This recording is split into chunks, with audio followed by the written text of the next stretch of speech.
ভগবান ডাকছে যেন কোনোভাবে। টায়ারের হাওয়াটা বের করে দিই। টায়ারটা দেখো, প্রায় বাজছে 2:30, মানে রাত বলবো না, হালকা হালকা ভোর হতে চলেছে। এখন আমাদের স্টার্ট হচ্ছে বৃষ্টি দিয়ে ভগবান ডাকছে যেন কোনোভাবে পেরিয়ে যাক। বাস জায়গাটা পেরোবে কিনা সেটাকে নিয়ে আমাদের ভীষণ টেনশন। বাস আমরা এখন টেনশনে কি হবে, পেরোবে বলে তো মনে হচ্ছে না। ও মাই গড, ভগবান পেরিয়ে গেছে, গেল পেছনটা গেল, এদিকটা লেগে গেছে, এদিকটা লেগে যাবে বাবা, এদিকটা লেগে যাবে বাবা, লেগে গেছে, লাইটটা গেল, লাইট হলো না। আমরা কিছুতেই পারলাম না, দুদিকে মানে আমাদের উপরে যেটা আছে ওটা রীতিমতো ছিঁড়ে যাচ্ছে।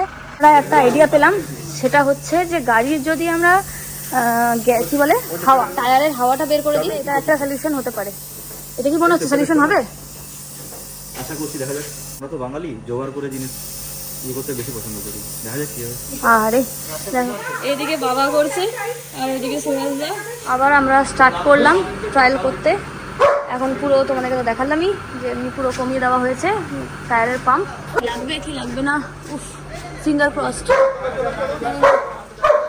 ভগবান ভগবান, পেরিয়ে গেছে আরামসে পেরিয়ে গেছে।